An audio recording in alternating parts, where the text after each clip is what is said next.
എൻ്റെ പേര് സന്തോഷ് സണ്ണി എന്നാണ്. എൻ്റെ ഫാദറായിരുന്നു SKCR ഇപ്പം ഒരു 1 ഇയർ ആയിട്ട് കാണിച്ചുകൊണ്ടിരിക്കുകയാണ്. ഒരു വർഷം മുമ്പാണ് ഫാദറിനെ ഇതേപോലെ ഒരു വയറിൽ ചെറിയൊരു വേദനയുണ്ടെന്ന് പറഞ്ഞിട്ട് ഞാൻ ഹോസ്പിറ്റലിൽ പോയി ചെക്ക് ചെയ്തപ്പം അതൊരു ചെറിയ ട്യൂമർ പോലെ ലിവറിലുണ്ടെന്ന് പറഞ്ഞ് കാണിച്ചു. സോ അങ്ങനെ നമ്മൾ അവിടുത്തെ ഒരു അലോപ്പതി ഹോസ്പിറ്റലിൽ തന്നെ കാണിച്ച് വേണ്ട ഫർദർ ചെക്കിംഗ് എല്ലാം ചെയ്തതിന് ശേഷം ചെറിയൊരു സർജറി ഉണ്ട്. സർജറി കഴിഞ്ഞതിന് ശേഷം ഒരു 2 months ശേഷം നമ്മൾ പിന്നെയും ആ ട്യൂമർ മാർക്കർ ചെക്ക് ചെയ്ത് നോക്കിയപ്പോൾ പിന്നെ ആ സെയിം എലിവേറ്റഡ് രീതിയിൽ തന്നെ നിൽക്കുമായിരുന്നു, കുറഞ്ഞില്ലായിരുന്നു.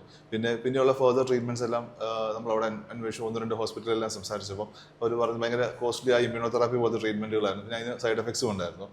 ഹോമിയോപ്പതി ട്രീറ്റ്മെൻറ്റിനെ കുറിച്ച് എല്ലാവരും സജസ്റ്റ് ചെയ്തു. അങ്ങനെ നമ്മൾ ഉള്ളതിൽ ബെസ്റ്റ് ഇങ്ങനെ അന്വേഷിച്ച് വന്നപ്പോൾ SKCR പറ്റിയാണ് എല്ലാവരും പറഞ്ഞൊരു ന്യൂസ് കിട്ടിയത്. അങ്ങനെ നമ്മൾ ഇവിടെ വന്ന് ഏതു ഡോക്ടറിനെ കണ്ട് ഡോക്ടറുമായിട്ട് സംസാരിച്ച് നമ്മുടെ കാര്യങ്ങളെല്ലാം, നമ്മുടെ ജേർണി എല്ലാം നമ്മൾ സംസാരിച്ച് പറഞ്ഞു. ഞങ്ങൾ ഡോക്ടറെ കാണാൻ വരുമ്പം ആദ്യമേ തന്നെ ഡോക്ടർ പറഞ്ഞിരുന്നു, ഇത് സ്ലോ ആയിട്ടൊരു ഫേസ് ആയിരിക്കുന്നു, പക്ഷെ നമുക്കത് പെട്ടെന്ന് തന്നെ കൺട്രോളായി വരുവാണ് ചെയ്തത്. അങ്ങനെ ഡോക്ടറിൻ്റെ കീഴിൽ ലാസ്റ്റ് ഒരു 1 month ഒരു മെഡിസിൻ കഴിച്ചു വരാൻ പറഞ്ഞു. എന്നിട്ട് ഡോക്ടർ പിന്നെയും ടെസ്റ്റുകൾ പറഞ്ഞു. ആ ടെസ്റ്റുകൾ ചെയ്തപ്പോൾ സ്റ്റേബിളായി തന്നെ നിൽക്കുന്നുണ്ടായിരുന്നു.